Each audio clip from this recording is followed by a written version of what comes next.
I'd like to call to order the July 27th, 2027 Commission for the Las Vegas Centennial Board meeting to order. Are we in compliance with the open meeting law? Yes, we are. Would you care to do a roll call at this time? Certainly. Chair Berkeley, Present? Commissioner Bryan, here. Commissioner Arnold, here. Commissioner Stodel, Present.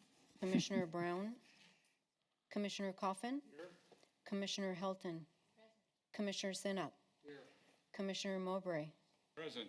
Commissioner Truesdale, Commissioner Brandenburg, here. Commissioner Creer, Commissioner Mills, Present. Commissioner Prado, Commissioner Diaz. Here. Thank you. She's on the phone. We Thank do you. have a quorum. Is the Mayor Pro Tem the only person on the phone? Yes. Okay, thank you so much. Item number 3, public comment. Comment during this portion of the agenda must be limited to matters on the agenda for action. If you wish to be heard, give your name for the record. The amount of discussion as well as the amount of time and any single speaker is allowed will be limited to 2 minutes. Is there anybody wishing to speak under this agenda item? Seeing none, we'll move to agenda item number 4 for possible action to approve the final minutes by reference of the special meeting of the May 11, 2026 meeting. So moved. Second. All those in favor? Aye. Motion passes. Aye. Agenda item 5, report by City of Las Vegas Finance Department staff regarding the Commission for the Las Vegas Centennial Budget for fiscal year 2026. Thank you so much. You know to state your name for the record. Yes, Paul Bresnahan, financial analyst for the Finance Department. So the year ended June 30th, and we have final numbers for the complete year. Well, not maybe totally final because there might be some adjustments, like accounts payable doesn't close until August 15th. So there could be some expenditures that come in after the fact, but these should be pretty close to your final numbers. So for license plate revenues, we have $1,680,000. Interest income, $197,000. Total revenues, $1,880,000. And then you have your program expenditures. These are the amounts you've awarded. You've awarded out $5,054,000 in total projects, and the current year ended June 30th. $1,650,000 was expensed, leaving a balance of $3.4 million that's going to roll forward into this next year. G&A expenditures, $215,000. So the net change in assets was about $15,000. You begin the year with $6,214,000, and you end the year with $6,230,000. So you actually increased your net assets by about $15,000. But if you go to this program expense line item, you have $3.4 million in amounts that you have already awarded that are expected to be expensed in the current year. So let's look at that. Pretty much all of these projects are expected to be expensed in the current year. The only two that would roll into multiple years are the El Dorado Days Parade is for $405,000. Half of that would be this year, half of that would be next year. And the El Dorado Days Rodeo 27, 28, and 29, so $250,000 a year for 3 years. So if you go to this next slide, if you look at the fourth line, grant awards, you can see $2.7 million expected to be spent in 27, $452,000 in 28, and $250,000 in 29. We adjusted this slide slightly. We were projecting a 2% decrease in DMV revenues. We adjusted that to 2.25%. So this first column, 2026, is the actuals. So you started with 6.2 million, you ended with 6.2, basically, again, no change.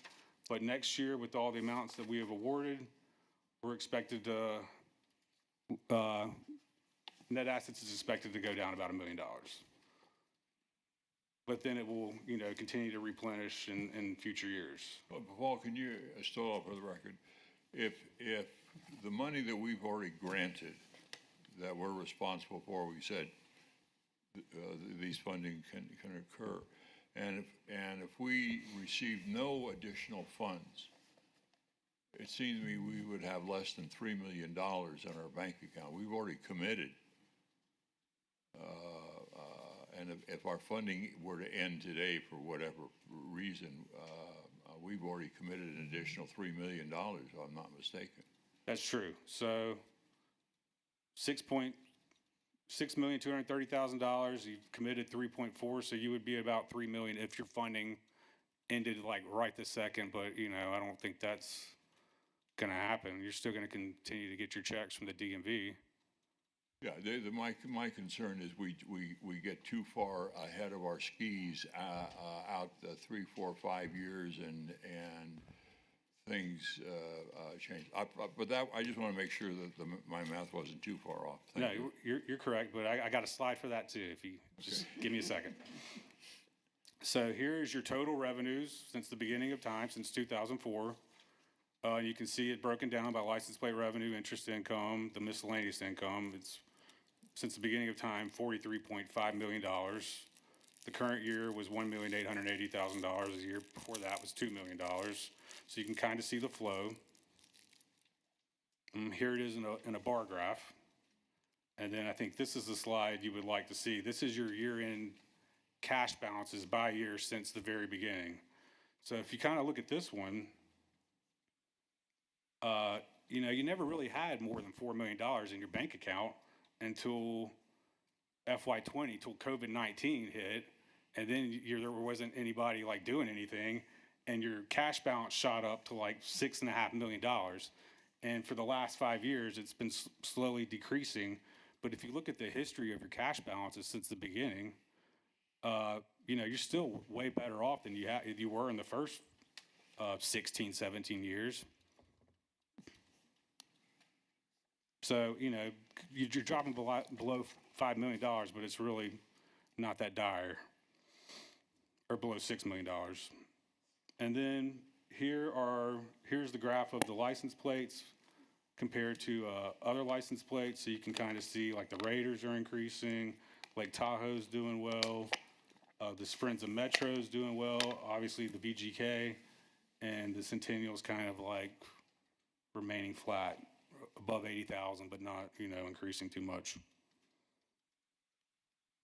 And that's it. If there are any questions, I'll try to answer them. Okay. Does anybody have any questions or comments? Louise? This is Louise Helton for the record. I was just reviewing that chart that you had about the Centennial Avenue revenues by category. Uh-huh. And early on, 2004, 2005, we had a significant amount of revenue that was not supposedly from the license plates. I think that was like fundraising revenue when you were just trying to get off the ground, so it wasn't classified as DMV revenue. I believe it was like fundraising. I don't think we've raised that. And what I'm wondering is if that was before the incorporation of the Centennial, and that was license plate proceeds when it first came out before the party, because we did that in 2001. Okay. And so that's. I can go look into it. I just like grouped these out by the account they were placed in, so Yeah. they weren't using the DMV account at that point, or they were, but it was only like $1 million in that account. So Because we didn't do that much actual fundraising. I mean, we did, when the license plates came out, we did an auction, but that didn't raise that much. But we did get the license plate out early because my plan had been, when we rolled out the license plate idea and the party, this was to have money to pay for it by the time we got to 2005. And that's what I'm thinking, that's what we're looking at. okay. Because there were two organizations. We had the forming committee that several of us were on when, Bob did the legislation. Bob Stoddall came out with a brilliant idea to do the design with the sign, but that was before the city got involved. We were just asking them to be the fiscal agent at that point. And so that happened several years before the actual Centennial event. Okay. Yeah, these numbers were just pulled off of the financial statements. So I can go back to 2005 and see like Or what the detail is. 2004, yeah. Yep, I can find out what the detail is behind that revenue. Okay. Jeff Thank you. Dorkek, City Attorney, for the record, just to give it to Paul on this point from Commissioner Helton. There was something, because we were looking up various questions similar to yours in past months. There was an agreement, and it might be the one that Paul was referencing, with Live Nation in the mid-2000s. The old attorney for the commission, Terry Ponicello, mentioned that one to me. I was curious about why we set the commission up the way we did, and part of it was because of the fundraising done by Live Nation. So that might be the agreement to which Paul speaks. Live Nation, I don't recall that. But that was an expense that we had. That was during the 2005 year. And we did that at Cashman Field, right? Where was it? Silver Bowl, okay. Would you find out, did you want to say something? No, I was just saying he's right. I just remember that. Will you affirm our questions next time that we get together? Yeah, I will look into it and I will send the info to Diane and she can forward it along. Appreciate it. Yep. Okay, Bob? So long for the record, what's the status of our 990 for fiscal '25? So the 990 was completed by Reuben Brown, is the new firm doing the city's audit. It should be out on the website. I think it just got out there in the last couple of days. So 2025? the year ended June 30th, 2025. Oh, okay, that's great. It should be on the website, though. I didn't It's, see it. yeah, if you just do a Google search, Centennial Tax Return 2025, Great. it should pop right up. I did have a question, and it's not to you. Why didn't that come to the Centennial Commission? It's our 990. We should see it before it's filed. It's, I don't know, like our audit firm does the audit. The numbers on the tax return match the numbers on the audit, so I know, but we have to, there's the place where you sign. I think Diane is the signer. Super, for the record, correct. I sign those, and because those are part of administrative tasks, that we work with the finance and the outside consultants and complete the returns, send them to the IRS, and post them on the website. I don't understand the process, but what we're saying is that the Centennial Commission, the Board of Directors, has no knowledge of what's in the 990s before they're filed. It's all the information that It's the we've gotten exact from same Paul information, yeah, over that the we year. present. Like, so. I'm just- really familiar with the 990s. I've read all of them for the Centennial Commission, and there's a lot of information that's in there that we don't get. For example, who's getting paid, who's not getting paid, the amount of work each one of these. There's a lot of information in there that this director, this board should have before it. So I would appreciate that it's put on the agenda. In the future, why don't you put it on the agenda, meeting prior to submitting it to the IRS? Is that possible? I'll have to check with Paul as far as that'll have to be part of the financial report to find out, because there are deadlines we have to meet, so we'll. Yeah, and make sure that we know the deadline so we're not overstepping. So if you can provide this to the commission members without interrupting the flow to the IRS, that would be great. Appreciate it. Okay, any other questions before we move on to the next agenda item? This is a report only. Oh, I'm so sorry. Go ahead. Sinnock for the record. Paul, I was just curious if you could tell us what the numerical lead is over the Golden Knights. Are they within 3,000 plates of us, or we want to stay number one? Hold on, let's see. I have the exact numbers somewhere, but it's probably within like 2,000 plates. 2,000? Yeah. Okay. In other words, we have to step up our game at the city. All right, everybody, you do have a Las Vegas plate. If not, as a member of this commission, you simply must, okay? Any other probing questions? Mayor, John Mowbray here. Just to follow up on that, a couple meetings ago, there was a special committee appointed to look at ways to enhance the renewal, and I suggested that perhaps we have some presence at the DMV office while people wait, maybe showing our documentaries or something with a real easy, please support our commission. That's cool. But I don't know what happened to that commission. Mayor, if, just Seaborn for the record, we cannot do any type of advertisement at the DMV. No plate can. It's because if they let us advertise anything that shows, we want you to buy this plate, they would have to do that for everybody. So we did check into this. We just cannot advertise at the DMV. I wonder, though, if there's something. Yeah, Go ahead. what about showing one of our documentaries? But it still has our logo on there, and it explains that the revenue comes from the sale of the license plates. I think we need to just maybe talk to somebody, Well, how about this? If it's prohibited by the DMV, there's certainly, I mean, we have a whole communications department at the city, and our director just happens to be present here. Perhaps you can come up with some ideas of how we can promote this within the limits of the law. But I think that would be a good idea to continue getting this revenue and reminding people that this license plate exists. And so, Mayor, still for the record, I would suggest there's going to be more competition out there. We saw the Raiders, And the A's are the gonna Knights, come and we're going to there. have an NBA team here, and they're going to have their own plate. So there's going to Yeah, and the and the Vegas baseball A's. team. So we're going to have our numbers. We'll see. Okay, Megan, I'm tasking you with that, okay? And perhaps if you'll work with Diane, maybe our next meeting, you could present to us some viable options.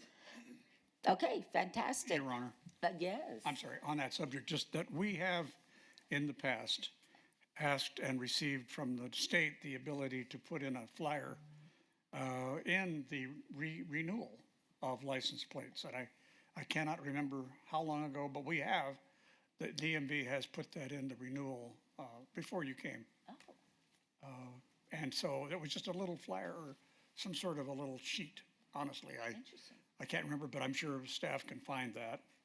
But we did, and they didn't object to that. Thank you. Seaborn, for the record, when you get a renewal, you just get a postcard.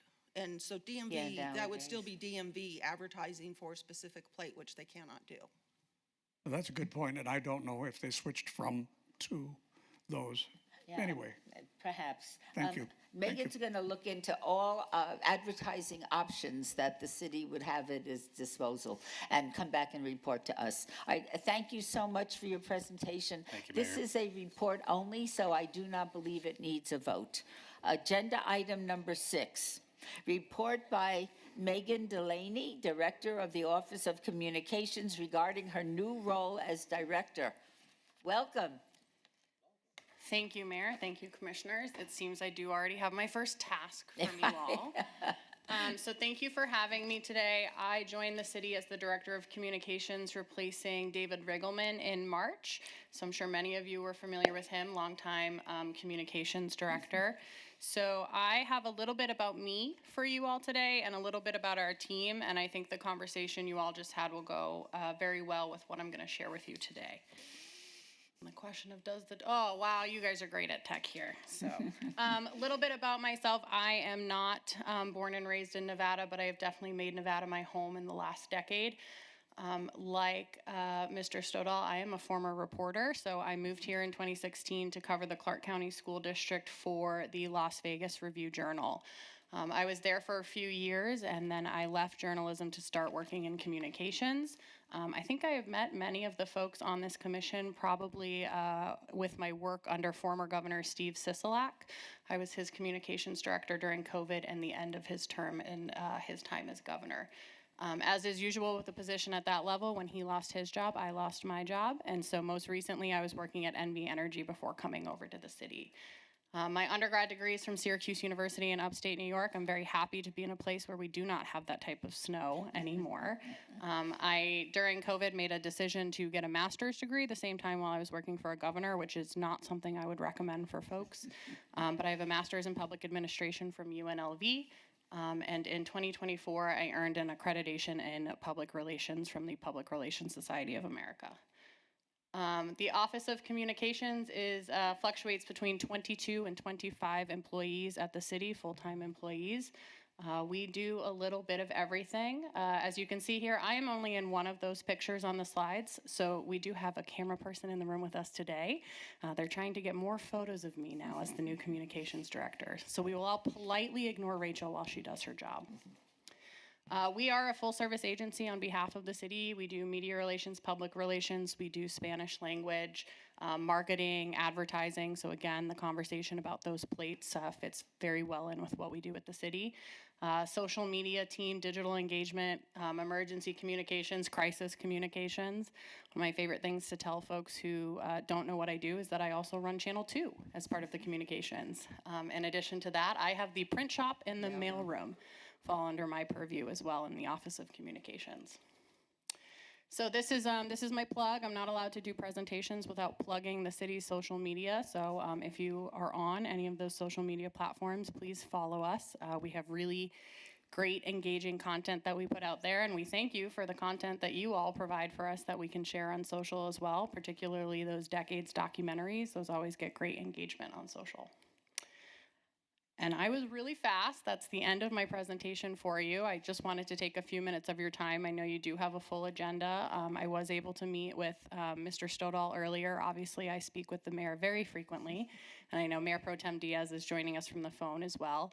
But I really just wanted to come before you and give you all my commitment. I'm really interested personally in the history of Las Vegas, so I think the work that you all do is very important and engaging, and I want to make sure that my team is available to work with you to promote some of the work that you all are doing on behalf of our residents, including license plates and documentaries and all of that work.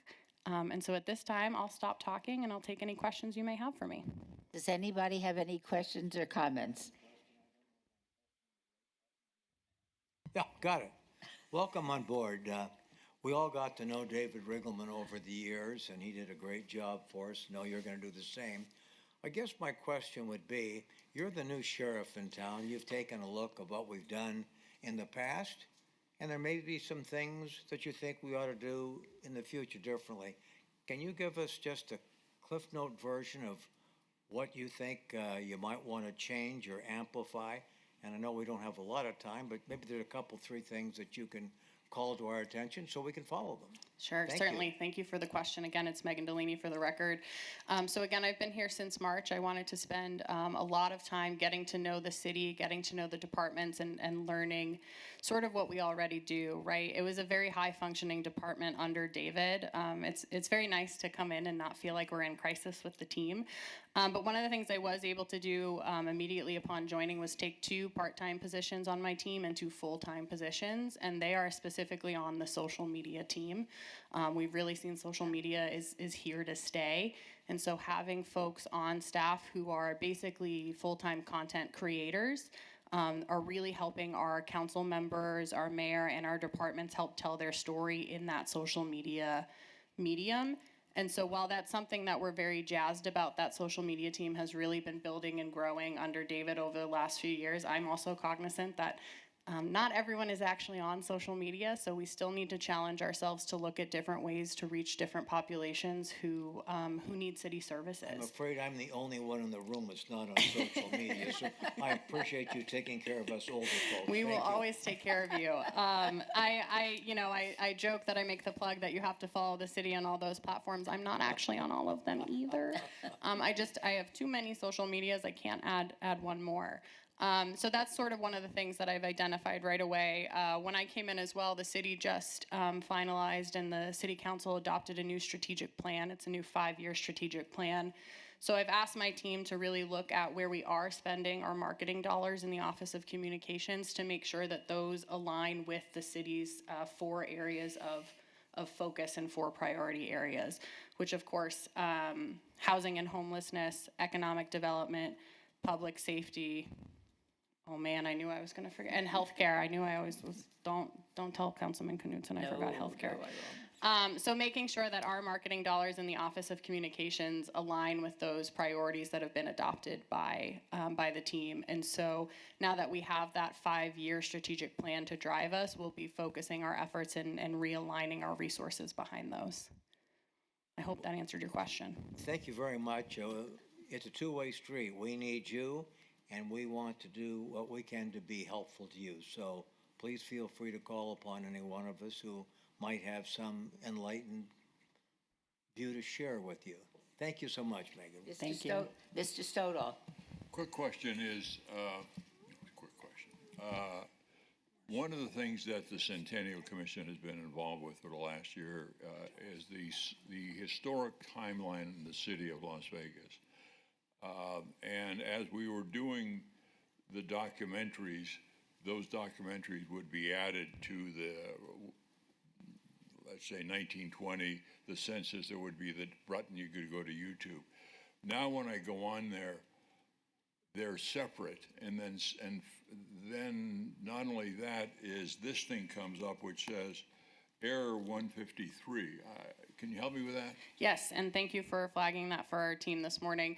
We are aware that IT is having an issue on the backhand with YouTube videos embedded on the page right now, so our team's working on a workaround for that. We still want to ensure that folks get to those documentaries, and so while IT works through the back end issue, we're working on some quick fixes to make sure that folks can still view those documentaries. So if you pull it up after this meeting, you should see a photo as a placeholder to replace that error message, and then we're working on the way to solve that so you can still click and get to those documentaries straight from the timeline there. You're welcome. It is not just a Centennial webpage item, I should say. It's across the city webpage. So as folks flag those videos for us, we're finding them and making those swaps. Thank you so much. Mr. Coffin. Thanks, Your Honor. Well, I actually have a couple, but help us find essentially a way to view the city channel. I'm on DirecTV and I can't find it. I don't know where it would be. And so maybe there are other carriers streaming that don't have our channel. And I think it's a wonderful channel. And I just think we should be able to broadcast that. I agree. Channel 2 has really great engaging content. I will take that back to my team. Again, I always joke I come from the newspaper side of the house, so I rely on the expertise on my team to make sure that we are able to stream. One of the things I learned right when I got here, if you are a YouTube person, we do have live cameras up, so you can always be watching the City Hall camera. And then I believe they put a camera on top of this building too that now comes straight down into that pavilion and plaza outside there. So our team is going to be tasked with making sure we make the most of those resources and really making sure we do reach viewers who may have cut the cord and might be on streaming now. So if you don't mind, I will take that back and I will get a list of all the ways that you can access Channel 2. And so hopefully one of those options will work for you. Well, I appreciate that very much. I didn't expect really an answer as good as that, so I truly do. By the way, I try really hard. I miss David. We've known him way before he even came to the city. What's he doing? Where is he at? I mean, you hear when somebody's leaving, but you don't know where they're going. I think you're off. So, I don't know Mr. Riggleman personally, but a couple months into my tenure here, our team did get a very lovely photo of a grandchild that was born after his retirement. So I would imagine that Mr. Riggleman is spending a lot of time with that grandchild. And I think he's earned that time. Well, thank you. And I saw him recently at Faith Lutheran School. They had an event there, and I just happened to be there and noticed that he was in the audience and acknowledged him. So he's around town enjoying his retirement, has the grandbaby, which is one of the reasons he decided to retire, so he could actually have a personal life, and he's enjoying that personal life right now. Thank you. You're welcome. Does anyone have another question of Megan before we excuse her? This was an information-only item. Thank you so much, Megan. We look forward to working with you and for many years to come. And thank you very much, Mayor. And I am going to excuse myself. There's a city managers meeting that I am going to go rejoin. Obviously, the mayor knows how to get a hold of me. Dr. Seabrandt knows how to get in touch with me as well. And I'll leave some business cards if any of you all are interested in chatting further on any of these items. So thank you again for your time today. Thank you so much. Agenda item number 7, final report by staff from Nevada Preservation Foundation regarding the 2026 Home Plus History event funded by the Commission for the Las Vegas Centennial. This impacts all wards. Welcome, ladies, and would you please identify yourself for the record? Hi there. I'm Amy Raymer. I'm the board president of Nevada Preservation Foundation. April Mensch, programming manager of Nevada Preservation Foundation. All right, well, we're here to tell you a little bit about the 2026 Home and History Festival that was conducted in April of this past year. We had a lot of great events, and we're here to tell you a little bit about that. Just a little update on the funding that we have received. This is year 2 of a three-year grant where we received funding. And we were able to carry over some of the funding that we had from this previous year to next year. So we have a little bit to work with there. So we thank you so much for your gratitude. We've been in gratitude for all of everything you've given us. So I guess I'm advancing the slide. All right. Okay. If there's video embedded. There we go.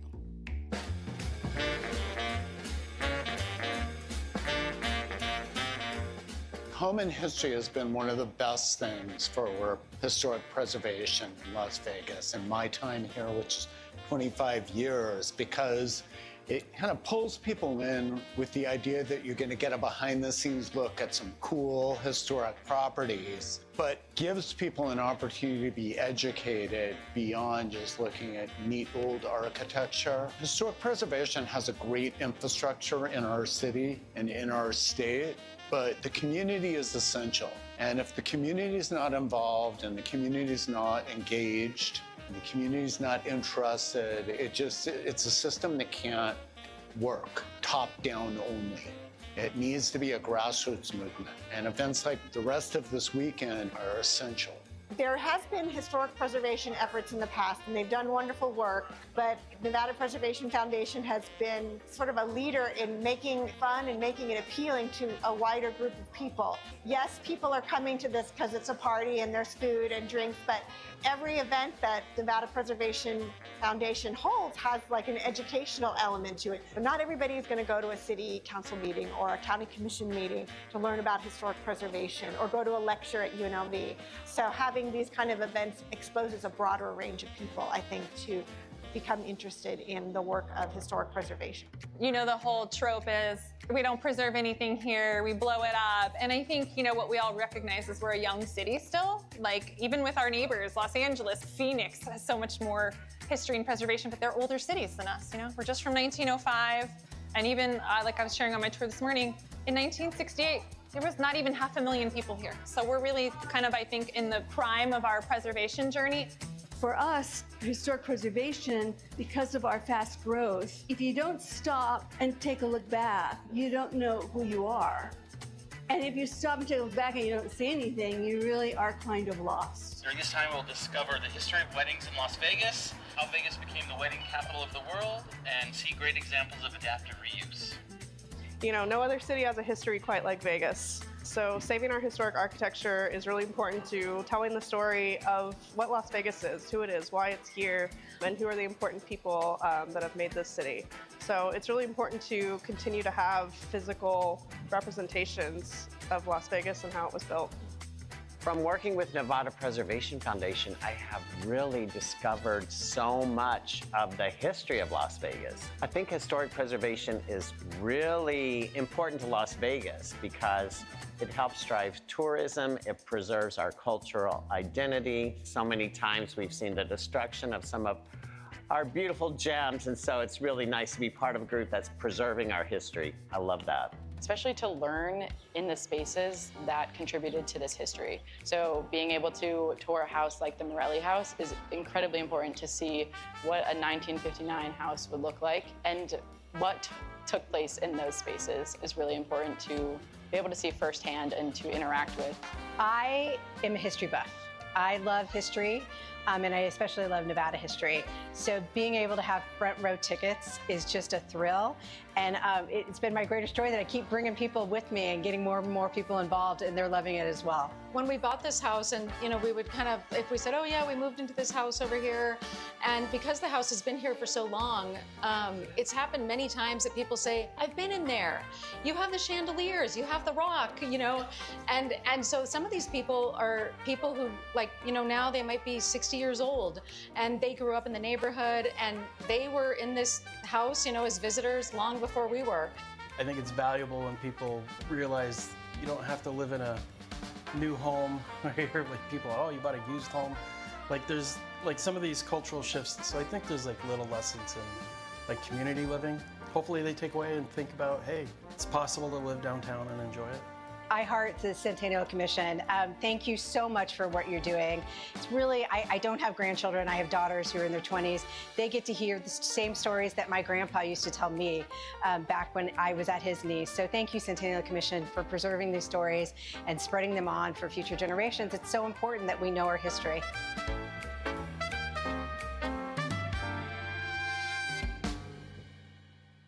Fabulous. Okay, some of our highlights from this past year. So we had 1,151 guests that attended our many events that we had. 50 volunteers. We're very, very proud of our volunteers. A lot of carryover. We've kept a lot of our volunteers over the years, so we're very proud of them. 28 events over 5 days. 85% average event occupancy, so we filled up pretty much everything. Our walking tours were always completely packed, so people are coming to the educational stuff and not just the parties as well. $60 average ticket spend, 37 first-time attendees, and we had a lot of influencers who came out this year, a lot of folks who go into preservation and restore things and look at old hotels and motels and things like that. And so we got a big push this year from a lot of those folks. And so I have to thank April, who is our program manager, because she kind of made sure that that happened this year. So that was an exciting thing this year. 10% were visitors outside of Southern Nevada. And 98% of our guests said that they would return. So this was our 11th year, and so this was, again, it's a good thing every year that people want to come back for our programming. Some of our events. So we had, again, those about 28 events, but 8 walking tours of various neighborhoods within Clark County, mostly within the city. We do try to focus our programming to make sure that we're focused specifically on the city. 7 educational programs, which were well attended. We talked a lot about how to make a preservation historic district, and so Dr. Seabrant sat in on that. So we had a lot of great information that was shared there. 3 evening events, and again, I have to give a shout out to April Mensch, who is our program manager, because she was instrumental on those happening and really made the buzz about that. 2 bike tours that we did. We have a great partnership with RTC, and so they give us the bikes. We're able to take folks through neighborhoods that maybe we want to spread out a little bit more and see a little bit more, so it gives us that opportunity. 2 bus tours. I did lead one of the bus tours, which was, we focused on the mid-century modern churches here in Las Vegas. So we started off at oh my gosh, Paul Revere Williams, the Guardian Angel, thank you, the Guardian Angel Church, and then we made the trip down St. Louis to all the chapels that are on St. Louis, so we were able to really highlight the city and the chapels that we have here. On top of the fact that we also did a wedding chapels tour that was new this year, which was in collaboration with Lynn Goya and that group. So we were able to do that as well too. 6 historic home tours, and again, shout out to April Mensch who made those happen, and a certain person who's to my left who allowed us to take a look at the inside of those homes. And again, there was really a diverse mix of opportunities, people who are just really into the history. We had an oral history happy hour, which we were able to offer for free, so people were able to come in and hear about the history of Las Vegas, just from a lot of different folks, which was fantastic. So again, focus on our history, on architecture, and our neighborhoods. Featured neighborhoods, Scotch 80s. Our Scotch 80s tour is always sold out quickly. It's just a crowd pleaser every year. We did Paradise Crest, which was a new tour this year. It was a bike tour. I know that's in the county, but Chapel Row. So we saw all the churches on Fremont Street. We saw downtown here. We have a couple chapels down here. East Fremont, we did a bike tour of the East Fremont area, and unfortunately losing some of those motels, so we were able to kind of bring that to the highlight for our folks there. Fremont Street, we did a Fremont Street tour this year. The Greenhouse, which I know that there's been a big focus on that. We're trying to help the Clark County Museum, which we have a partnership with, in their efforts to move the Greenhouse to the Clark County Museum. We did a tour, April did a tour of the Boulevard Mall, so going back in the day and really thinking about what that space was, and Paradise Palms, which is always another popular tour, as well as Beverly Green. So we did try to cover as many of our neighborhoods as possible. We did develop a lot of partnerships this year that were new. You can see up there that one of the first ones is Mulaski. The Mulaski family and the UNLV Public History group came together, and we had an event at the Morelli House where the Mulaski family basically just kind of told us about what it was like to live in those houses back in the day. They told some great stories and shared those with us. The Unico system is a new one for us this year because we are in preservation. That is a group that does non-invasive HVAC for folks who want to update their historic homes. We do have a great partnership now with the Henderson Historical Society, so we were able to take folks into the BLM plant thanks to the work that we did with Henderson Historical. RTC, and then the Clark County Museum Guild, and the work that they're doing there as well too. And then, of course, the Reed Public History, and then again, a gigantic shout out to the Centennial Commission. One of the things that we do, and I just want to make a push for this because I know at the beginning of the meeting you talked about this.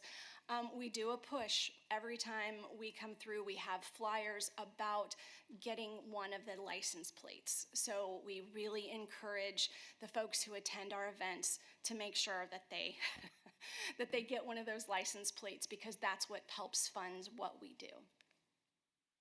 All right, so some guest testimonials. You can see here that people really love the variety of homes, and then paid history to their giving some focus to the downtown neighborhoods. The Greenhouse, Cocktails and True Tales, that's the one that we did at the Balkan restaurant, and so we had that was a great panel discussion that we had. The Fremont Street walking tour, we've had in the past the Native Garden tour, and then of course the home tour, which is still our big event that we do. Again, a great opportunity to learn and see the things I didn't know about where I live. So we kind of more than scratched the surface of what's here in Las Vegas. Love the homes, and the guides were fantastic. Strolling through the unfamiliar neighborhoods and hearing stories about the houses and the people who lived in them. So again, we continue to get wonderful feedback, and again, we cannot do that without your support. And so again, we are very, very thankful for that support. So. Again, we are in this was year 2 of the funding, and so year 3, we were happy to be able to roll over a little bit of funding for that. We are really focused on making sure that we have some great partnerships, that we're continuing to get sponsorships for our events, because we do understand that, you have been very, very generous to us, but we do need to step up and make sure that we're hitting as much as we can to help help the funding on this. Is that the? That's my presentation for you. I loved every minute of it. Don't misunderstand my question. This is a report only. Does anybody have any questions or comments? Yes, Louise. Hi, Louise Helton for the record. I caught that you had an $87 ticket spend. Was that money that you received from any of the participants, or was that the money going out to cover the expenses? Yeah, I think it was a $60 spend that we had on there, and that was average over the what we took in per ticket sale, so the average. So you did take in money for the ticket sales? Yes. And how is that set up to offset your future expenses? Is it? Yeah, we do make a profit.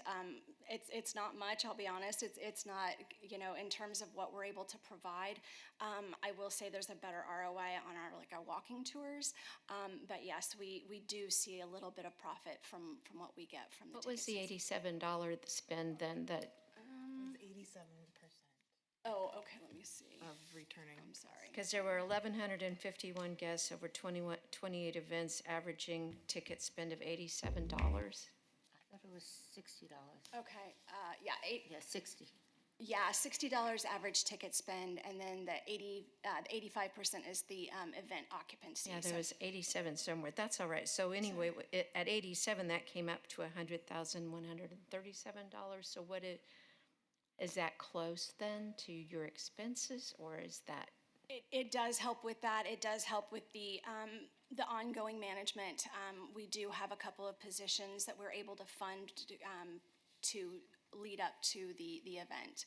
So that So it's it does admin. Okay, thank you. Any other questions? Mr. Stoddall? Just real quick, one, I'm going to shrink myself down with this question. I noticed with the sponsorships, all the logos were the same size. We need Does to make that you bigger. reflect the amount of money that each is contributing? Because I thought we were one of the big Yes, ones. you are the biggest one. So that is something that we will fix on further.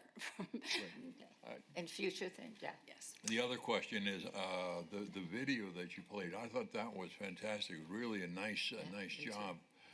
I assume it was done locally, but you hired somebody? Yeah, and we had a group that we've been working with the last couple of years, and that's something that the Centennial funding does allow us to do. So there's drone work that comes in. They attend our events. They take pictures of everything. They get the interviews and things like that. So yes. And they edit the. Yes. Can you, off the top of your head, how much the video costs? Rough. Oh my goodness. I don't. I'm not certain. Would I you can mind get you that. providing it to We Diane, and absolutely we'll can, distribute it? Yeah, just really great It was job. great, yeah. Thank you. Anyone else? Your Honor, just a question. I take it that some of these that you showed to us are not in the city but in the county. Am I correct on that? Yes. Yeah, we I was do going try to say, Paradise Crest, I moved in there 56 years ago, and if unless the city's encroached further, that used to be the county. Yes. That may be on the mayor's agenda, so I don't want to comment on the I'd mayor's much rather annex the strip, but That was tried years ago. don't tell Michael Naft. All right, thank you so much. That was very informative, very interesting, and very good. Thank you so much. Agenda item 8, final report by staff from the City of Las Vegas Park Recreation and Cultural Affairs Department regarding the completion of the 2026 Eldorado Days Parade funded by the Commission for the Las Vegas Centennial. This is in Ward 3. Ms. Diaz, hello, welcome, and please state your name for the record. Hello, Jasmine Freeman, Cultural Affairs Manager. Hi, I'm Marja Bigas, Special Events Administrator and Parade Organizer.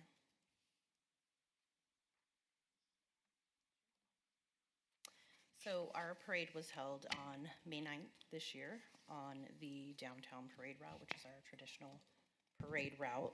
The staging area extends to Las Vegas Boulevard on 4th Street, and this route is well equipped to hold up to 150 entries. Historic School remained the main prep location alongside the parade route to highlight its historic value. This year, we partnered with the Geary Company to get the word out everywhere.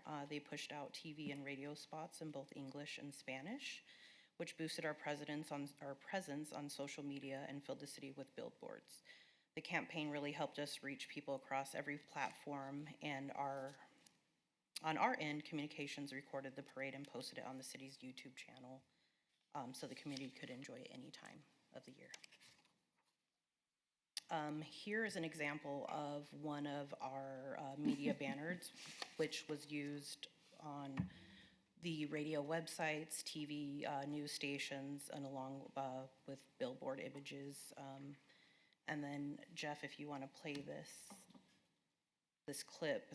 Ready to get you some fun? Don't miss the Eldorado Days Parade, Saturday, May 9th, 10 a.m. downtown. Get into the heritage of this great city and get you some yahoo, yeehaw, vroom, and cha-cha-cha. We're talking hot rods, dancers, cowpokes, mariachis, and colorful floats. A whole lot of family fun. Come and get you some free swag and a woohoo of a good time. Get the Eldorado Days Parade on your calendar, Saturday, May 9th.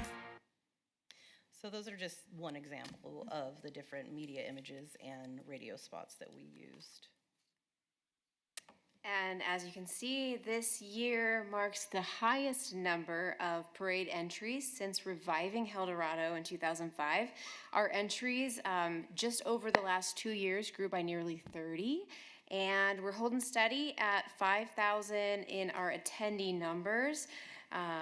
So with that, with the expanded outreach, we're also seeing increased curiosity from both our participants and our attendees who are taking time to learn about Eldorado and its rich history.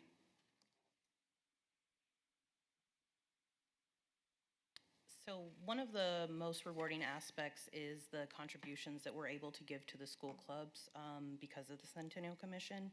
We're able to provide each marching band $1,000 and each float entry $1,500, and that allowed us to give a total of $42,000 to the schools, which goes towards their travel cost, equipment, and different school activities. Beyond the financial benefit, our participants, it gives them a meaningful opportunity to learn about Las Vegas's history and understand the cultural traditions behind Eldorado. Yeah, it's really important to have the next generation carrying this legacy forward.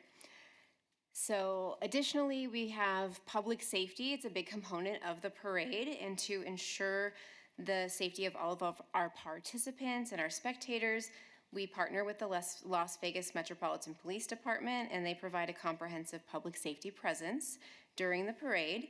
This includes both their command staff operations and coverage along the entire parade route, so you can see a snapshot of what staffing looks like for the day of an event like this. To make the parade more exciting and enjoyable, we include roving entertainers along the parade route. These performers interact with spectators, bringing energy, fun, and a festive vibe to the entire event. This interactive element keeps the crowd engaged between entries and creates a memorable experience for attendees of all ages. And then here's a video slideshow of this year's parade.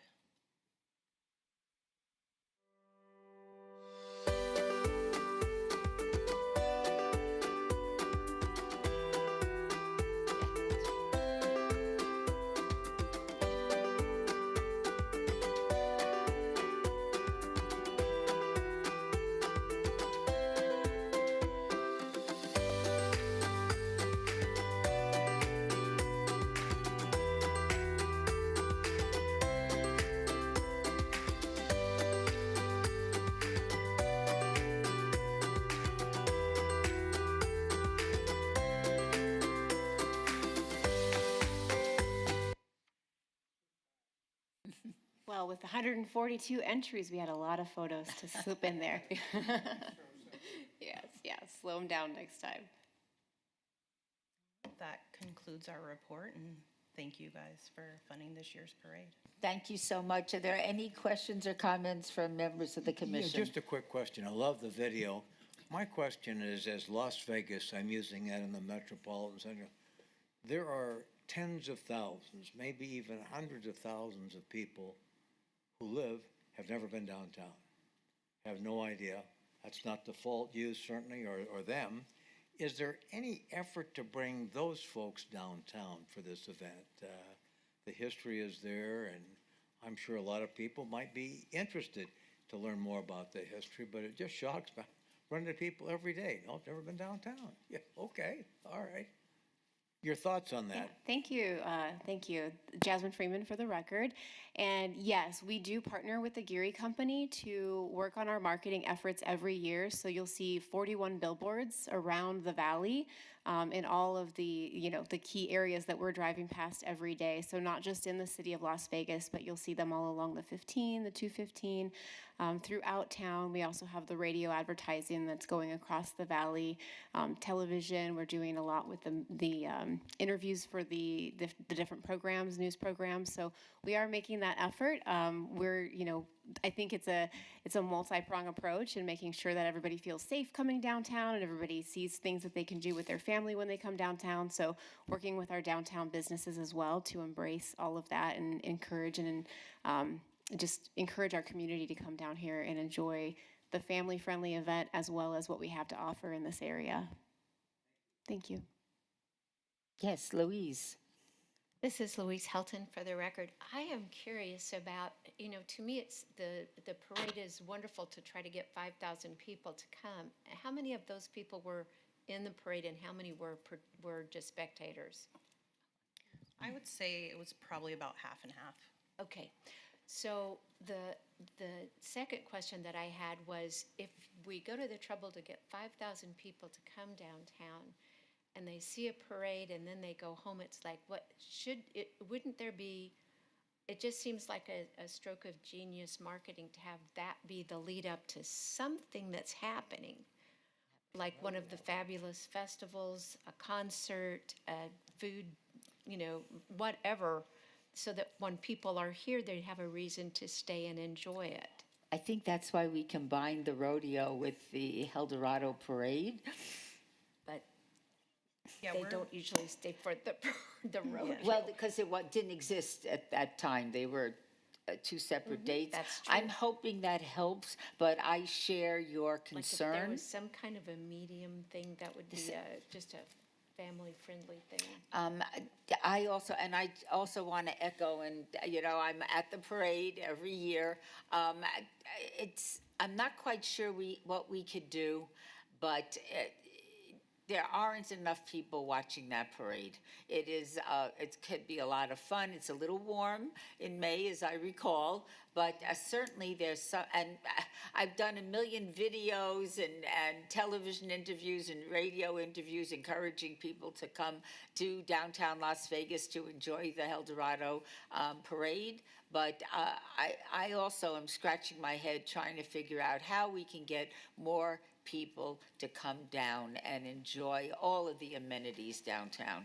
And if you have any suggestions, you don't have to share them at this moment, but I share Louise's thoughts that certainly with all the time and effort we put into this, we should have more people cheering the floats on when they go by. That truly is our goal every year, and it's something that we really want to focus on for 2027. And I don't know if it's the time of year with the heat, but that's something we really try. Well, it kind of gets to my point, though, and I noticed there was a drop off of 5,200, and now we're down to 500 or 5,000. One of the challenges, and maybe counterproductive, but I don't think it is why is this parade not being carried live on Channel 2? I can guarantee you that all kinds of people that would like to see it, and I think once they saw it, and once they saw now a lot of people are just going to watch it, including those people that were in the parade. They want to see it. But I also think we'll encourage people to come downtown. They'll see the energy and the life. Next year they may put it on their calendar to come down to the parade. So I would encourage some sort of a process. And as the mayor, have you had any conversations yet with the rodeo folks? Yes, we have. We're going to work closely with them to market and promote both events for 2027. We did start meeting with communications already to talk about potentially having it live. Great. My last comment is, this is about the history of the city of Las Vegas. It looks like it's becoming a wonderful cultural event with the various entries in the parade, and the history of the city is being a bit overshadowed by a cultural event, which is not, I don't mean that as, I think they both can live together, but the idea, this is to promote our history, and so I would hope that as you're pushing entries forward, there'd be some extra effort to push. Maybe the Centennial Commissioners could have a float, or the Historic Preservation Commission could have a float. Yeah, that would be great. Thank you. You could come in my car if you like. Thank you. We'll make it the Centennial Commission car instead of the mayor's car. I love that. All right, anybody else?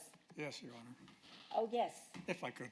I scolded a little bit on this last time, and I don't want to be a common scold, but try to be, revelatory. It is this, that it is the historical talk that both the mayor and Bob Stoldahl have to say about this. It is using Fremont Street as part of it, if not all of it.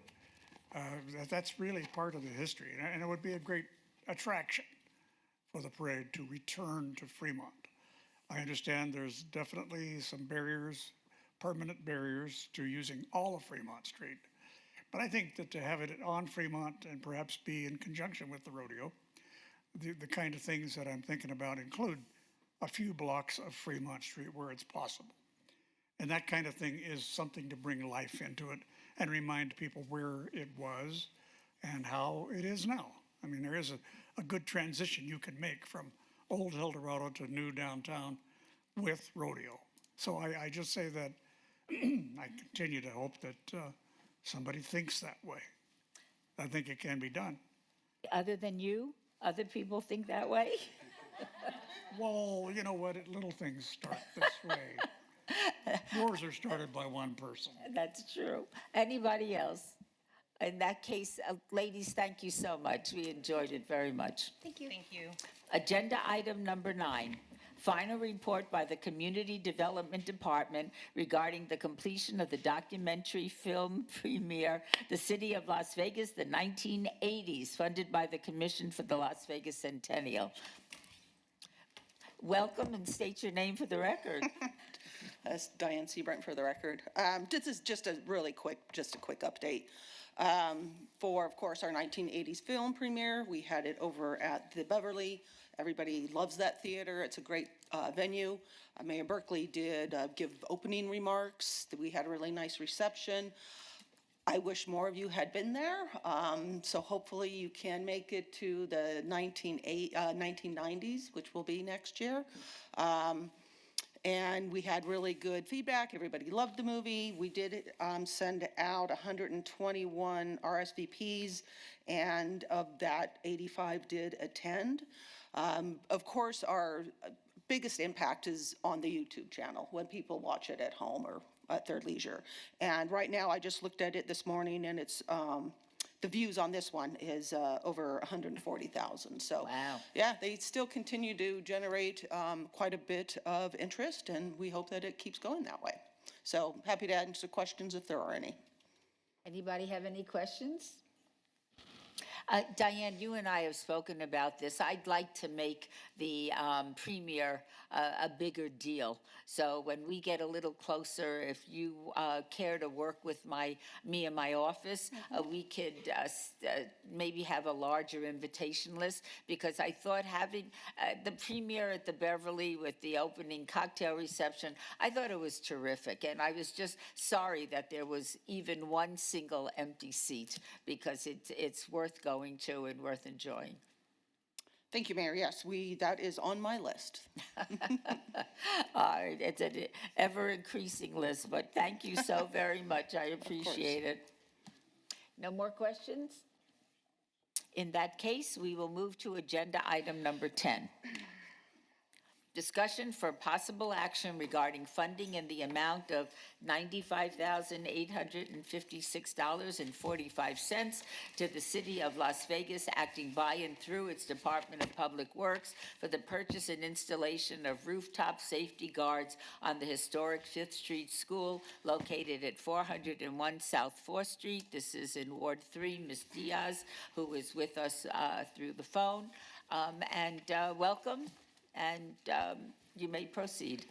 Diane Sebring for the record, and my colleague here is? James Wolf, City of Las Vegas Facilities. So I have been working with James over, well, I would say a couple years now of trying to do some work over at the historic Fifth Street School. Hopefully everybody remembers that this school is on all three registers, the National Register of Historic Places, the state register, and of course our local register. It is a very important property, historic property, and we have come to the commission for funding in the amount that the mayor stated, $95,856.45, in order to install, purchase and install these rooftop safety guards. So in accordance with NRS 482.37905, 903, sorry, let me do that again for you, Gabby. NRS 482.37903. Item 5, the fees collected from the commemorative vehicle license plates are to be used to pay for the projects relating to the commemoration of the history of the City of Las Vegas, including, without limitation, historical markers, tours of historic sites, and improvements to or restoration of historic buildings or structures. So we would like to have the funding from the commission in order to help protect this very historic, important school. So the funding will be used to install to purchase and install the rooftop safety guards. I'm sorry, I'm reading off my paper and I'm not looking at the slides.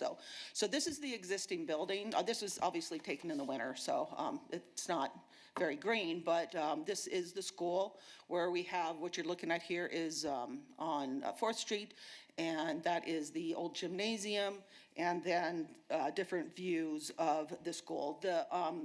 There's a huge 39-page packet in the backup that has the explanation of all of the views from the school, as well as a more in-depth history of why the school is important. So these, the rooftop safety guards on historic buildings, such as non-penetrating guardrails, directly contribute to a building's short and long-term preservation. Routine upkeep is required to maintain the roof, which serves as the most critical line of defense for a facility's overall structural integrity. Maintaining existing materials significantly reduces or prevents deterioration or damage to the workmanship of the building. Reliable fall protection systems ensure that maintenance workers can safely access the roof, preventing deterred maintenance that often leads to major irreversible decay. And per the National Park Service, preservation is defined as the act or process of applying measures necessary to sustain the existing form, integrity, and materials of a historic property. Work, including preliminary measures to protect and stabilize the property, generally focuses upon the ongoing maintenance and repair of historic materials and features rather than extensive replacement and new construction. So having these safety rails on the roof will allow, and I'll let Mr. Wolf speak after me as far as what that entails, being able to have workers up there do the necessary repairs, doing the necessary maintenance in order to ensure that the whole building is preserved as per what our mission is in the revised statute. So go ahead. Mr. Wolf? Yes, James Wolf. The rails are just going to be along the north of the north side of the gymnasium, and then around the courtyard where the fountain is. Our crews have to get up there to maintain the HVAC equipment, and the ladders that get you to the roof are very close to the parapet wall, and that parapet wall is very short. So our safety committee has requested us to put some type of safety railing up there. So this is just something we need to do to keep our guys safe. And this here slide that you're looking at, I'm sorry, it's a little bit hard to see on this slide, I notice, is circled in red are the areas where the rails are necessary. And this is an image of the rails. But again, in the backup packet, you have the full information that shows this. This has already gone through HPC and SHPO. It's been several years, but the design has not changed, and those approvals were given in 2023. Yes, it's been a while. So happy to answer your questions. Thank you so much. Are there any questions or comments from members of the commission? Mr. Sodol. The guardrails, the safety rails, clearly not a question of their importance. Is the city using these on, do we have experience with these? Yes. If you look at City Hall, from one of the higher floors, you can look down over council chambers. We have them around the 2 roof hatches there. And we have them on a couple other buildings too, but that's a very notable one. I'm not sure for the next question whether it's Diane or you. Why is the Centennial Commission being asked to do this? I understand the building's a historic building, but there are a lot of historic buildings on the National Register, the State Register, and the City Register of Historic Places. Are you suggesting that the Centennial Commission is now going to be paying for the funding of all those buildings as well? I can answer that. Statement for the record. Commissioner Stodall, this board is charged with helping preserve our historic properties. The money generated by the license plates come to the city. It is city money. This board, of course, was formed in order to provide the approval or denial of requested funding.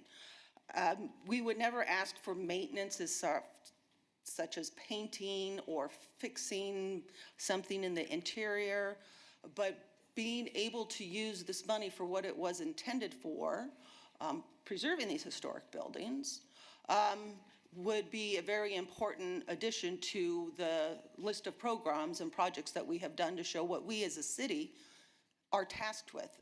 Also, because these are on the National Register, we owe reports for monitoring, well, I owe reports. This is not as wearing the hat of Centennial Commission. My hat is the Historic Preservation Officer, giving reports to the State Historic Preservation Office to show how we are protecting our buildings. So we feel that it's important that this commission also takes part in helping us protect those buildings for their future. Why is the city not paying for it? It's not a matter of not, it's a discussion that I have had with what is Rose's position? Deputy City Manager. Deputy City Manager Cortez, also with Seth, who unfortunately he's not here today. But essentially it would be the city paying for it. Well, Diane, I've read the NRS probably 15, 20,000 times, so I'm very familiar with the responsibilities of what we have, what we're charged with. But the question is whether or not there are other historic buildings in the city that Public Works is going to be coming and asking this commission. We have a limited amount of money, and so therefore each project, while it may fall under the NRS category, still has to be evaluated by this commission on how it spends the money, whether it's for rodeos or parades or Juneteenth or restoring buildings. There's a lots of stretch to the statutes that it says, and not limited to. I understand what's in the statute, but we could drain this Centennial Commission money. And yes, it is the city money. I also understand that, Dr. Seabrand. But my question is, how many other projects may be laying in the background on historic buildings that you would need money for? I mean, do we have a list that's currently being developed? No, we do not have a list, but there aren't too many city historic buildings that would require said railings. This building has equipment on the roof, versus the other historic buildings, Floyd Lamb, West Side School, they do not have any equipment on the roof that require our Oh, guys and need just to in get up general, there. because I remember just 2 or 3 years ago, the head of Parks and Rec, or at least the person that was overseeing that, not Maggie, made a presentation, and he wanted the Centennial Commission to fund all the projects at Floydland Park, which was going to run $2 to $4 million. Well, that would have drained the proposal and never came forward. I just looking at what door are we opening? I understand it's a door that we are allowed to open, but just whether or not, what's the evaluation process at your side with Dr. Seabrand to make this sort of thing. So I understand the value and the importance for the staff safety and what this does. Thank you. Mr. Coffin. Thank you, ma'am. Mayor, thank you. Mike, has anybody fallen off the roof? No. I was wondering if, well, I'm not waiting for one to fall to be proof that we need this, no. But, you know, I'm thinking, I think I saw in the backup material, all 4 geometrical angles. In other words, the east wall, isn't that part of it too, that faces Las Vegas Boulevard? No. No, it's only on the north of the gymnasium, and then in the courtyard there, as you can see, it's those 3 sides around the courtyard. Has any other agency outside the city suggested this or asked for it?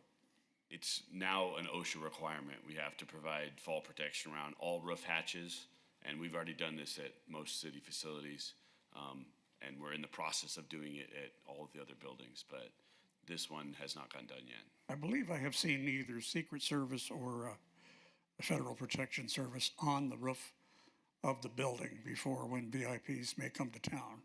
Have they asked for this? They didn't ask for this specifically, but our safety committee, the City of Las Vegas Safety Committee, asked us to do something. When you say they didn't ask specifically, do you mean to say they might like to have it?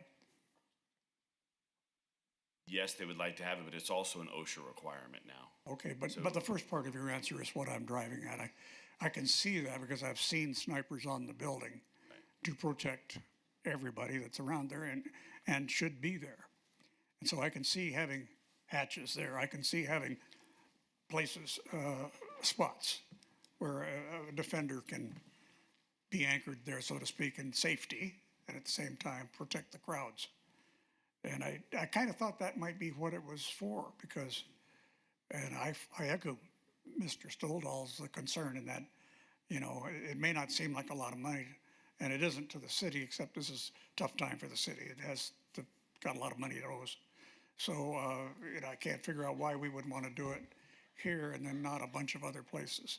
The top of the Mob Museum maybe, and other places like that, which are considerably higher. No question the difference in injuries suffered by people falling would be great. So anyway, that I'm a little concerned about the precedent setting. Maybe we need time to think about it. Your Honor? Yes, Yeah. sir. I associate myself with the concerns of Member Stoldahl. Let me ask this. I mean, the safety of the people who are working on that, no question. It would be immoral not to do something that you know could cause the risk. But providing for safety is not necessarily preserving or restoration. It's an additional requirement. I don't quarrel with that at all. I mean, I think we've got to. But I mean, somehow that doesn't fit in with my maybe narrow perspective with restoration and preservation. It's the enhanced safety for individuals that work on that building and should be done. But somehow I'm having difficulty at putting that within the rubric of restoration. That's a concern. Senator Bryan, I can answer that for you, sir. Seabrand for the record.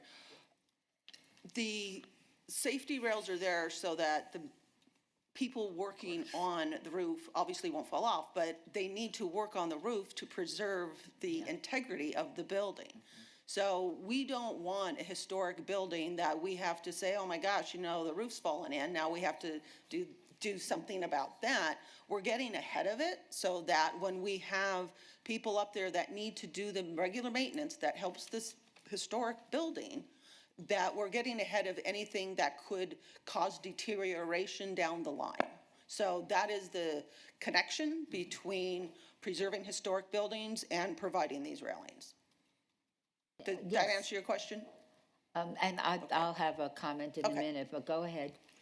Mills, for the record, perhaps we should approach this from a different perspective. You say this is an OSHA requirement, probably mandatory because of insurance for the city. Who has paid for all of the other buildings that have had to have these devices placed on their roofs? And why aren't you approaching them about that? So the requirement is like new construction and stuff like that, you have to provide fall protection. You don't have to necessarily bring your buildings up to those standards. We, as the city facilities, has funded a lot of the safety rails throughout the other properties. But they're not historic buildings, if I'm not mistaken. Yeah. Correct. The reason that the city is funding that, those improvements is because they have no historic significance, so it's incumbent upon the city to pay for the improvements. With this, the Fifth Street School, of course, is a very historic building, and I understand, and let me see if I may, does anybody else have any other questions? Oh, go ahead, Ryan. No, I'll defer to you. Well, I wasn't quite prepared. Member Arnold, I guess I'm torn on this one because the way it was presented in the material was that this is for historical preservation, and yet when we're talking, it's more of a mandate that came through the safety procedure, if you will, and it's being done at other city facilities. So I guess there's a number of members on this board that are like, well, look, we're here for historic value and preservation, but the connection's not being made for us. Diane, I don't need the reaction. I'm just stating my feelings. Sorry, I was going to say something, but I'll let you finish. Go ahead. That'd be great. So I don't know that you're going to get a majority vote at this point. Maybe there is more that can be gleaned from this conversation, and we can have a broader discussion, come back, I don't know, maybe delay this if that's a possibility instead of just saying no. But that's kind of what I'm feeling at the moment, so I'm just throwing it out there. If we delayed it, maybe we can have some internal conversations and better understand. But I'm not seeing the connection at the moment. Let me, maybe because Diane and I have spoken about this, but aside from the fact that it's an OSHA requirement and that we want to keep our workers safe, I think what you said, which resonates with me, is that you have an older building. Older buildings, just by virtue of the fact that they're old, need maintenance. They need help. They need things to be repaired. The roof needs to be repaired. We don't want anything leaking when we have rains, things like that that will further deteriorate the building. So we want to preserve this. That is part of what the Centennial Commission's mission is. But the reason that we need to put these guardrails up is not only for the protection of our workers, who of course we don't want anybody falling down and saying, oh my gosh, we should have done this. But in order to maintain the building, our workers have to get up to the roof. And since they're up on the roof, they want to have and understandably so, want to have these protections in order to carry out their mission, which is to keep the building in good repair. So there's more than just an OSHA requirement. It's in order to repair the building and keep it in pristine condition, we need to put the guardrails up so that our workers will feel comfortable going up to the roof. I wouldn't want our workers to say that that we're putting them exposing them to any danger just because they have to get up on the roof to do their job. Am I tracking what you're saying? Is that the connection that Mr. Arnold is looking for? Thank you, Mayor. Super, for the record, yes, Mayor, that is correct. Apologies if that did not come across that way in the proposal. Yes, it is an OSHA requirement, but we're not doing this because it's a OSHA requirement. We're doing it to protect the building, and it also happens to be an OSHA requirement. And a historic building. On a historic building, yes. So my question is, if this stole up on the record, if the Centennial Commission decides in all its wisdom not to approve this funding, then the city is not going to install these and protect the workers. I could say it's not in this year's budget for the city. So the likelihood of finding $95,000 somewhere would be rather remote. And the OSHA requirement can be put off for a year. It's been put off for 3 years at this point. We started this back in 2023. I never like to vote on something when I feel guilty about a part of it, and guilt is not a good way to make a decision. Well, let me ask you something. Will anything change between now and the next meeting that we should defer this vote? It seems to me that we will can make an up and down vote in order to protect a building that is cherished in the community. I attend a lot of extraordinary events at the 5th Street School. It has not only when I'm there, I could feel the historical significance of the building. It's worth preserving, and it needs to be preserved. And if we're going to get workers on the roof in order to do the repairs, we better do something to protect them, like put in these safety rails. That's my opinion, but I'll entertain a motion if anyone cares to make one. Could I make just one comment? Yes. I think the concern for me is the precedent. In other words, is this a precedent that any time the city needs to put guardrails or some other safety provision on a building that's listed on the historic, are we going to get a request to do that? That's dangerous for us in terms of protecting, the budget that we have and to provide all the requests that come to us. You've sat through it all, James and Diane. That would be my concern. I don't quarrel with the historic nature of the business. I went there from 1942 to 1944. That alone should make this a historic building. Well, I'm not asked to be designated. That's our next thing. I'm just a fossil. Let me ask you a question. Oh, my God, I lost my train of thought. What did you just say? Because I wanted to comment on it. You're uncomfortable. Oh, wait. How many historic buildings does the city of Las Vegas have? Are there hundreds, 10, 5? Seafront for the record. So we have, obviously, the 5th Street School, the West Side School. We have the buildings at Lorenzi Park. We have the buildings at Floyd Lamb Park.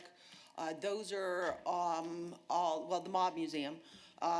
That we own what's kind of that joint member relationship with 300 Are there Stewart Street. any other buildings that are in need of repair or come to? 50, by the way, there are Is that 50? that are either on the national, the state, or our own, the city's register. There's lots of buildings that are out there.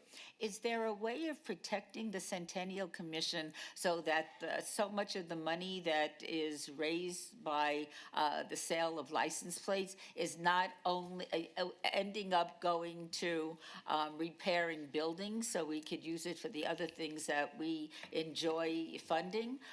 Is there a way of protecting the city from that? And what I mean, right now, we're being asked to do this, and I understand it, and I think we should, but in the future, just what Senator Bryan said, if any of these 50 buildings are going to come to us and ask us for additional funding for various improvements, what would our answer be?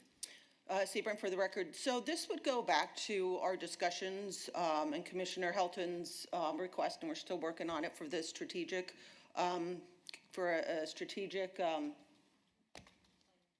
Thank you. I don't know why that word just left my brain.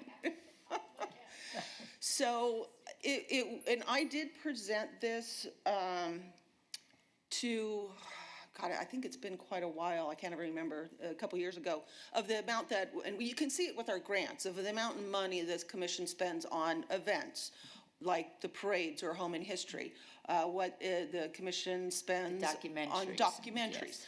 So part of that, and I know everybody knows what the NRS is, but part of this commission's responsibilities is to protect our historic properties.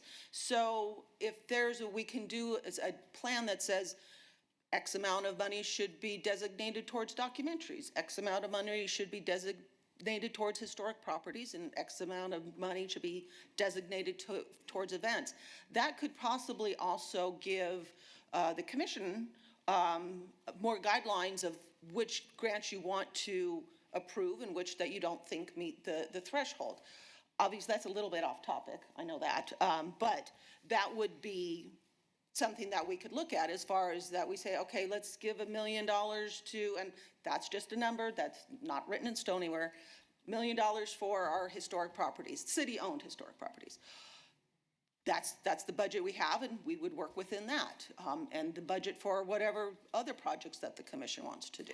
If a year from now, the West Side School comes to us and asks for money for some repairs, and we may decide that that's an appropriate expenditure of Centennial funds, but what would make this ask unique enough that we should fund this one and not others? And I think that's the question that obviously a number of our commission members have, is why this one and not any other ones? Well, because I think this is the first one that's come to us. I know that Director Ford did, talk about the project over at Floyd Lamb Park. But that one was never put forth as a grant request. It was just a discussion. So this is the first one that's been put forth as a grant request as far as funding in order to make this possible. So this would, and even if we do this one and we have another one that comes through, that doesn't mean you're obliged to fund it, of course. But again, our job partially, and my full-time job, is preserving these properties. And this is one that we saw, something that we could do jointly with maintenance, historic preservation, and showing that we do take care of, the city does take care of its historic properties. Mayor, just real quick, I don't think we should, I use the word guilt. If you look back at the record of the funding of the Centennial Commission and its restoration and repair of historic buildings in this community, 4, 5, 6, 8, 10 millions of dollars we've approved. That's not the issue. The issue here is this something that really should be paid for by the city? We're all part of the city. I also get that, Dr. Seabrand, that we're all part of the city and this is city money. And I also understand the NRS. It seems that this is still in a gray area, and I will say to the other commissioners on at this juncture, I've switched from 100% no to 55% yes. I just leaning. I call for the question in that case. Mr. Mills. Mills for I'll the come record. back to you. Mr. Mills?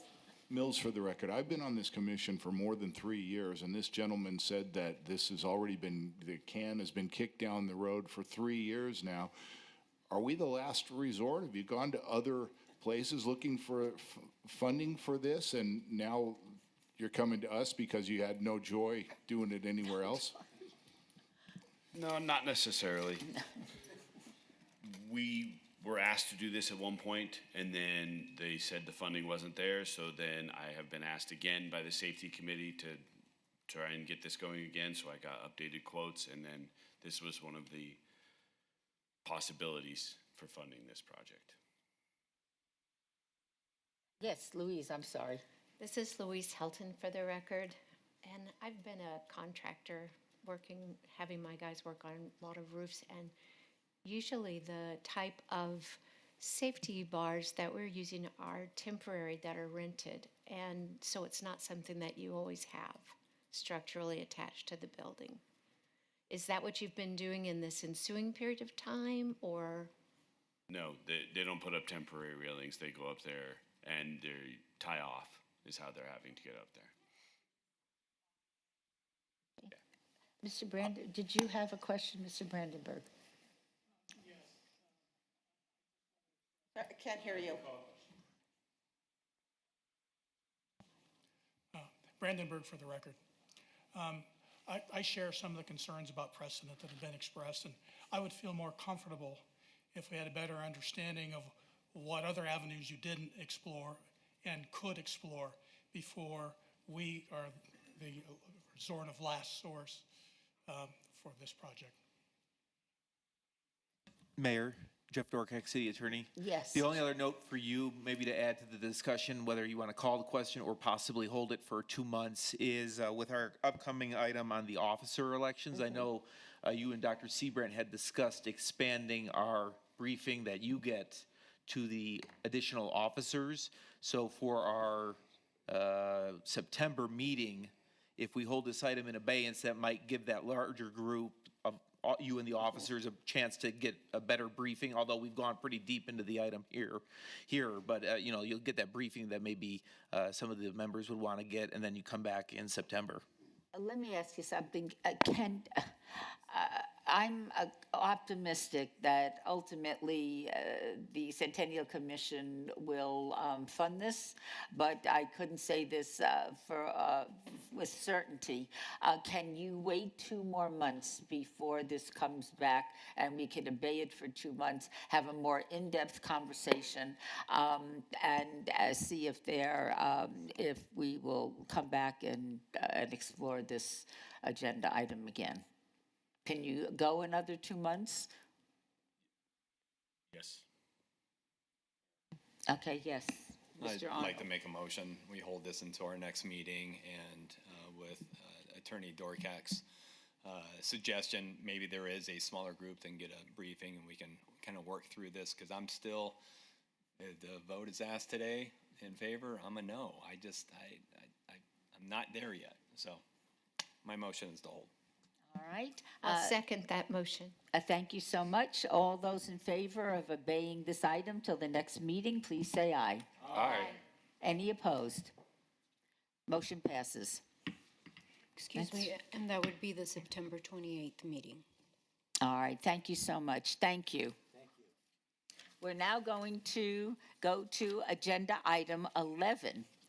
Agenda item 11 is discussion for possible action regarding the election of officers for the Commission for the Las Vegas Centennial. Is there anybody, do you care to comment on this, Diane? Seabrant for the record. I am going to let City Attorney Durkak take it. Thank you so much. Thank you, Mayor. Thank you, Diane. Hopefully this item can be rather painless if we have some people willing to step up into these officer positions. So as you all remember, about 2 months ago, we adopted the updated bylaws with the help of Commissioners Bryan and Stodall along with staff.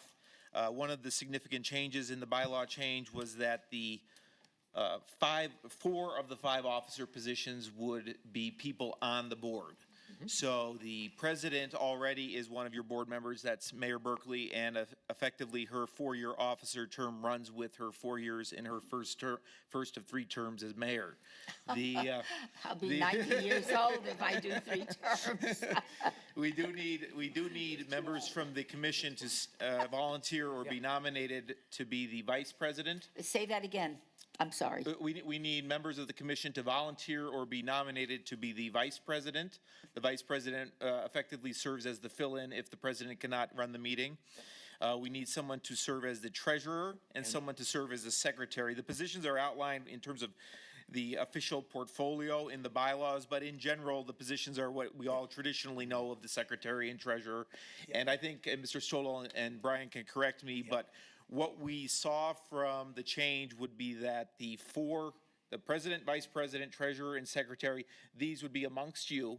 And you would know that, hey, if I have a finance question and the treasurer, let's say it were Mayor Berkeley, but it can't be, but say it were Mayor Berkeley, I'm going to run the question by her and if I want to, or I could possibly go to Diane, but I might just now go to the treasurer, and the treasurer will reach out to Diane. Diane continues to do the day-to-day operations, takes care of the staff work, but you basically have additional contacts, points of contacts within the commission in terms of these various areas. Senator Ryan. As always, I like to follow the legal advice that we get. Let me run this up the flagpole. I would move that we... Is this in the form of a motion? It is. Yes. If you view it in order, yes, absolutely. Go Thank ahead. you so much. I appreciate that. Just want to be clear. I don't get this kind of consideration that often. Okay.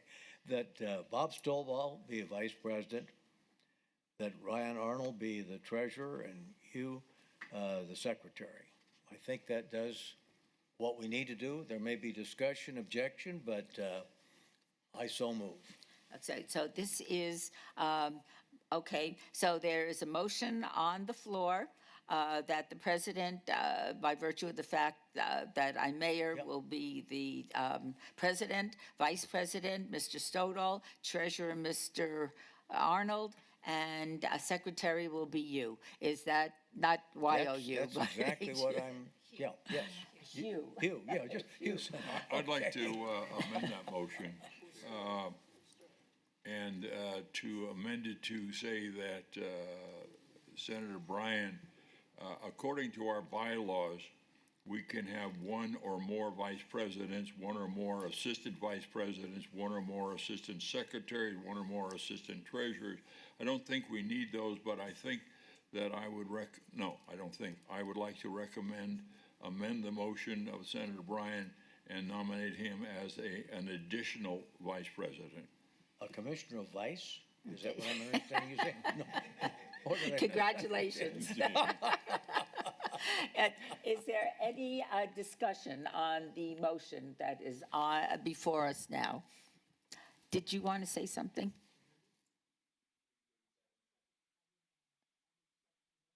Okay, you're seconding the motion? Okay, very good. In that case, we will... Excuse me. Now, let me ask you something. Do we vote on the amendment first, or can we take this in blank? You're going to vote on the motion from Senator Bryan, which he adopted the friendly amendment from Mr. Stodall, so it's ready to Perfect. Okay, all those in favor of the motion set out by Senator Bryan, please say aye. Aye. Any opposed? In that case, yes, somebody is opposing you on there, but I'm ignoring them, so. Let that be the record. There was never a landslide. I've never had one either. All right, motion passes. Okay, agenda item number 12. Report by the Executive Director of the Commission for Las Vegas Centennial regarding completed projects and announcements relative to the Commission for the Las Vegas Centennial. Thank you, Mayor. Seabrant for the record. So these are our current projects. We do have the two remaining decade films. 1990s comes out next year, and then the final film, which will be a wrap-up of the 100-year history, it will be in 2028. This year's rodeo is November 6th and 7th. Again, the Plaza did agree to move to May, but not for this year. That would be starting in 2027. The Home and History, you did hear their report. Their 2027 dates are April 16th and 19th, and then they will come back with the full end of project report. We do have the sports oral history project still in progress, should be due by the end of summer. The new West Deal exhibit over at the State Museum, over at Springs Preserve. Hopefully everybody's been able to go over there and take a look at that. That is on display until October. And we do have the Star Sign Motel restoration, should be done by the end of this year. Continuing with our documentaries, we do have the two, what we're calling the topic-specific documentaries, the 1911 and Fremont Street documentaries. Fremont Street should be done, Bob, what did they say? August, maybe September? Uh-oh. So, and then the 1911 after that, but they do have until December 2027 to finish both of those. And I know that Bob's been looking at scripts and outlines. The parade next year, and this will be the last year funding for the parade for the current grant, is on May 8th. We have the Marble Manor Oral History and Documentary. They are moving forward and will be wrapped up at the end of this year. We have our other documentary about the 1905 land auction. That will be in October. And the MLK Day Parade, that again was funded through next year, and that will be on in January of next year. And the Atomic City Project over at the Atomic Museum, the end of this year. And then the Juneteenth, Nevada, again, that was that's funded, 2-year funding for next year is May. Those are all of our projects, and the only thing that we did want to let you know, Teresa and myself have been working with the State Museum, Springs Preserve, Clark County Museum on an exhibit that will be on display in the City Hall main gallery. It will be open on August 10th. And this is in relation to the initiatives of on America 250 as the United States celebrates its birthday. But because at the time of the founding of the United States, Nevada was not part of the colonies, and therefore we decided it would be best that we would not put something up about the colonization of the North America. So we are concentrating on our indigenous population, including the Southern Paiute and the Mojave, and we are, of course, working with the tribes on this project as well, and hopefully everybody will be able to stop by City Hall at some point between August 13th and November 19th. We will have a reception, and we will be working on invites for everybody for that, and hope everybody can make it. But this is actually none of your funding. This is none of HPC funding. This is what we have done on our own elbow grease, as it were. So we just wanted to remind everybody about that, and happy to answer questions. Thank you so much. Are there any questions or comments from members of the commission? Real quick, Yes. the documentary by Marble Manor and the one that's listed as 110 acres, those aren't ones that the city oversees, Correct. Right. They're not the Boyd productions because, and I know this gets confusing, but Boyd are the contracts and these are the grants. So we do not have the same oversight as we do with the Boyd productions. Okay, so we don't know who's doing the documentary on Marble Manors or? Yes, it is. It was in their proposal. I just don't remember off the top of my head, but it is, I'll have to look it up, but it is a film documentary company. And the 110 acres, 1905, that's not a work for hire? No, that's not. That's Ted Fay. Gotcha, okay, thank you. You're welcome.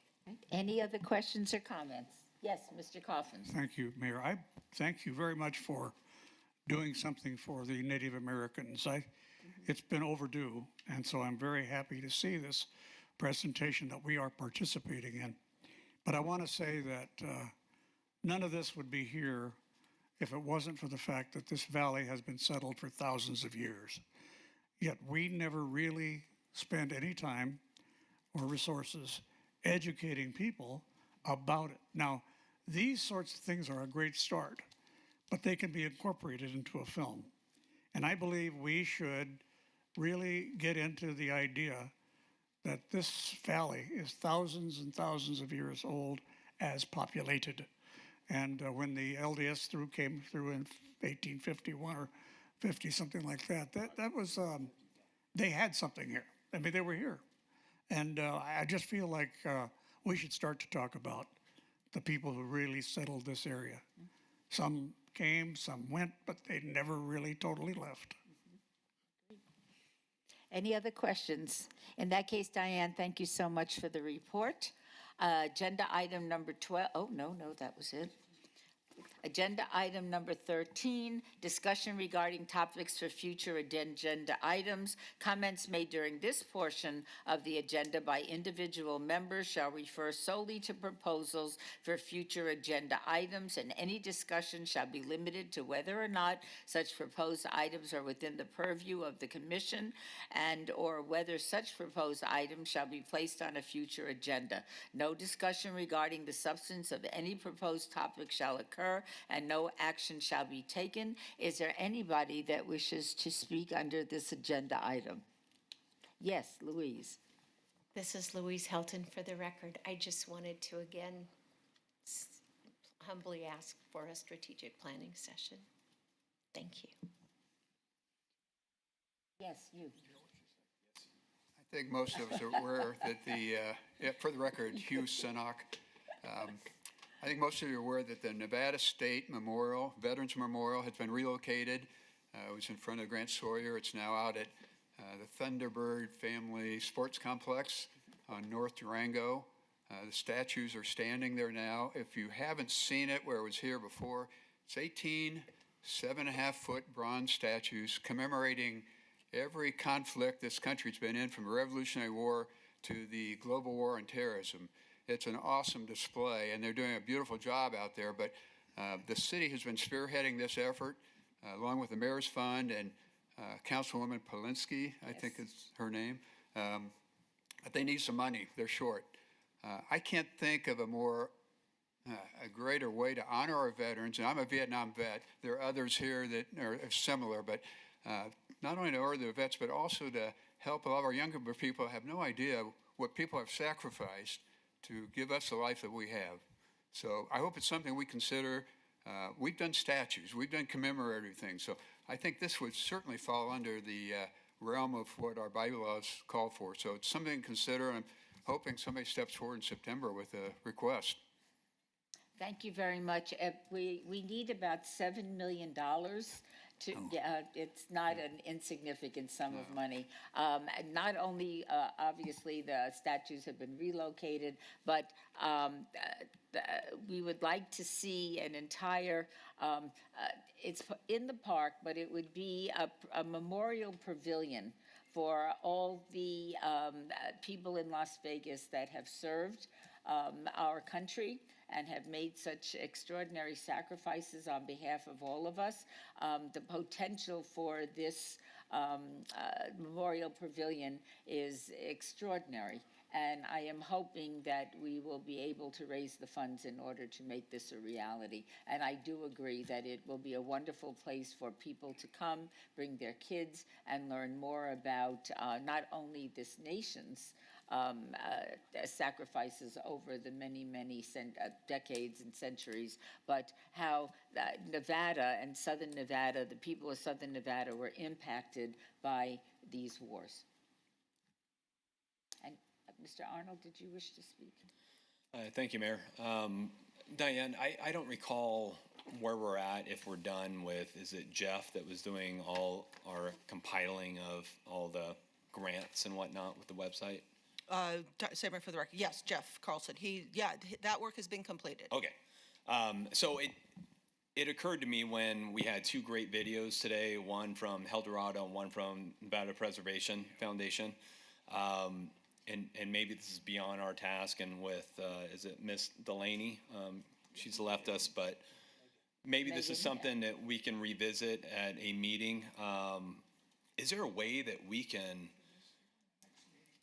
connect some of these links, like those two videos? Those should be on our site and prominent of, the latest and greatest, and see what we funded. And, you want to learn more about the city, you want to get more involved. And maybe something similar, we had talked at one point, and I'm probably getting a little too far into the weeds again with this website stuff.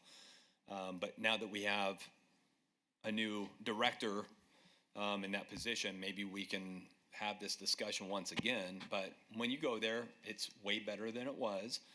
But can we have some additional information under those links? And I just wondering if it makes sense to have another item on the agenda to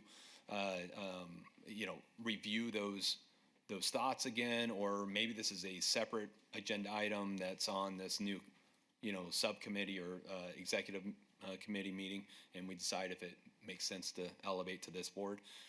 Anyways, just want to throw that out there. I feel like it's an opportunity for us to revisit the whole website thing. Definitely can talk to community. I mean, that would obviously be through communications, but I'll definitely talk to them about that. And my experience with Megan since she got here is that she is very anxious to do what the city needs, and she is making changes and understands the importance of social media and how people depend on that for their news and information. So that might be as easy as just a conversation with Megan. Okay. And I think that might be the first step, and then see what she presents to us when she comes back and tells us what she's going to do to help elevate our stature in the community. Is that on you, Diane, or me? Not you. You are absolved of any. I'm happy to take the reins. No, I see Megan daily, so I'll make sure that I mention it to her next time. And I also, before we finish our agenda with item 14, which is citizens' participation, I did want to punctuate what Diane said. I get a briefing from Diane and Seth about a week before our meeting. I think it would be very important, and we did discuss it when we met last week, is now that we have our offices elected, they should be invited up to hear the same briefing that I'm hearing. And I think that'll not only inform everybody, but keep people better informed. And so I will make sure, definitely the next time we have a briefing in my office, all the officers will be included. And I think that's an important thing for us to do. So is everybody good with that?